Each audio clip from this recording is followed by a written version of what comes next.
G'day guys, Jace here from Flying with Jace. Welcome back to episode 3, the final episode in the engine failure webinar. This one's a little bit shorter than the last two, and it's mainly focused on getting help, or at least surviving until you do. Pardon me. So let's launch straight into it. The first and most important way to get help is having a SAR time. So if you're away from the field and something happens, you know someone's coming looking for you. Now, you did nominate a SAR time, didn't you?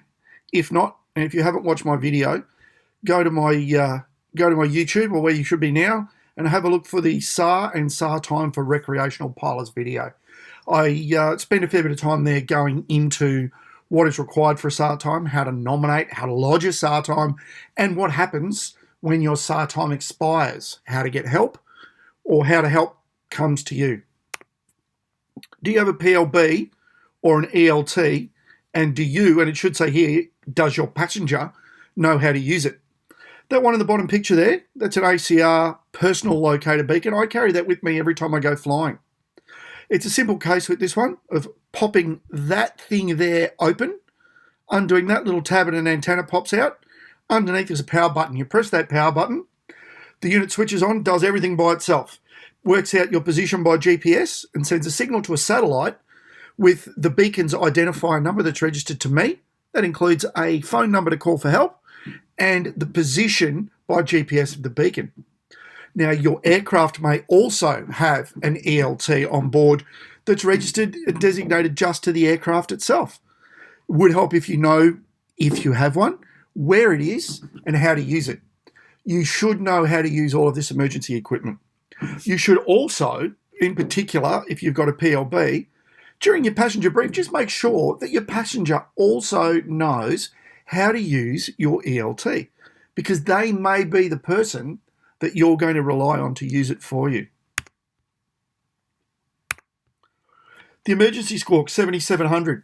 This is covered just briefly in your emergency training, and we always talk about setting 7700 on your transponder, putting it to ALT, maybe even pressing ident. What does it actually do?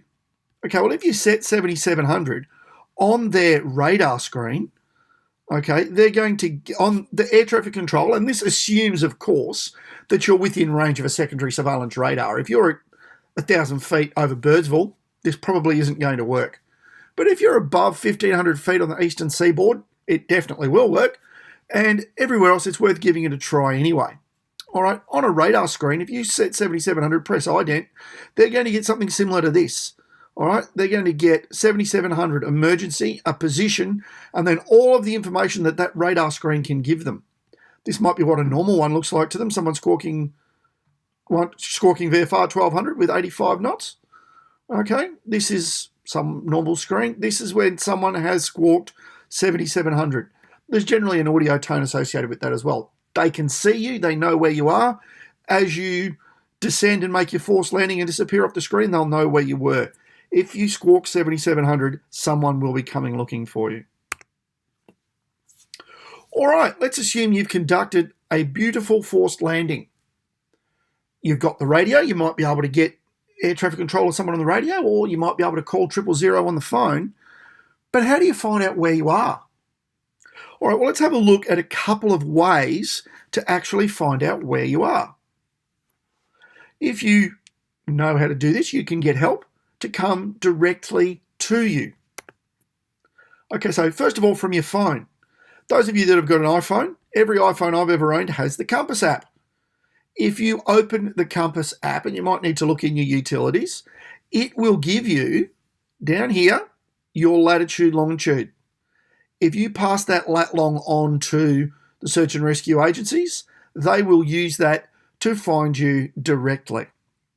The other way that you can do it from your phone, from your iPad, is maps. Google Maps, Siri Maps, all of your other maps. If you drop a pin, okay, and you go details of that pin, it will generally give you coordinates. Again, you can use those coordinates to get help directly to come to you. Okay. What format is it in? Oh, let's go back one quickly. Sorry. And from your EFB, this is Oz Runways.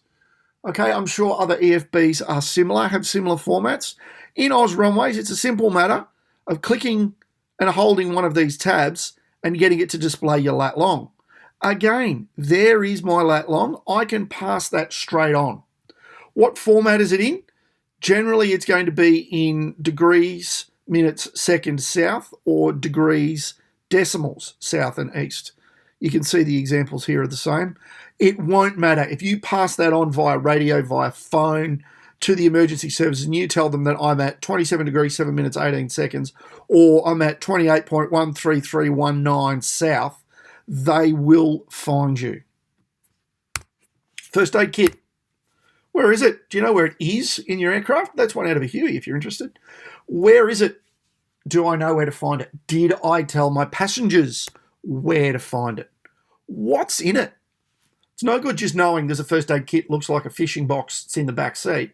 What's actually in it? Is there stuff in there that's going to save your life? How do you get it off the wall to take it with you? Is it going to fall off and be on the floor and you're going to have to rummage around? Or is it like one of these? These will be held in with press studs, which you just need to rip it off the wall. Where is it? What's in it? One we all overlook. When does that first aid kit expire? When was the last time you looked in your first aid kit? If your aircraft doesn't have 100 hourly, it may not be checked if you're doing your own maintenance. When did you last look in your first aid kit? Because I guarantee you there'll be creams, ointments, stuff in there that's probably expired. Even your Band-Aid's probably no longer sticky. If you don't know, go back and have a look. If you carry a personal first aid kit with you in your bag, go and have a look. See when it expired. It's important you know where it is, what's in it, and when it expires, and that you've briefed your passengers. When did you last do a first aid course? I keep current on mine. I always keep myself an advanced first aid certificate. When did you last do yours? If you're flying with passengers, I suggest that it's a good idea to at least do a basic resus first aid course. You never know when that's going to come in handy. Fire extinguisher, not the big fat UH1 variety. Okay, your fire extinguisher. Where is it in the aircraft? Is it behind the back seats? Is it on the firewall? Is it beside the passenger's knee? Do you need to open a specific compartment to get to it? Do you know how to open that compartment? Does your passenger know where it is? When did you last check it? Was it checked as part of the 100 hourly? When was it last checked? The little gauges, do you know how to read the little gauges and make sure that it's checked and correct? Might be worth going and having a look. Do you know what it can be used for? Can I set it off in flight for a fire, for an electrical fire, or is it going to cause fume inhalation issues if I keep the doors closed? Does it have water in it? Does it have dry chemical powder in it? Have a look. If you don't know, the instructions will be printed on your fire extinguisher. And I suggest you probably need to have a Google. Okay, work out what's in it. Maybe even take it to your local fire station and ask them. They will bend over backwards to help you with info on what's in it. If you're on an airport that's got a control tower and a fire station, go over there and ask them. They'll talk you through it. They'll tell you what's safe. If it's expired, okay, or if it's out of date, get it replaced, get it repaired. You need that fire extinguisher. Do you know how to use it? Might be worth at least doing some research if you don't know how to use it. Water. Guys, I always take some water just in case. And it's important to know where that water is. Is it in a water bottle that's just going to fly around the cockpit? Is it in a thing on your belt? I always carry a Camelback. I love these things.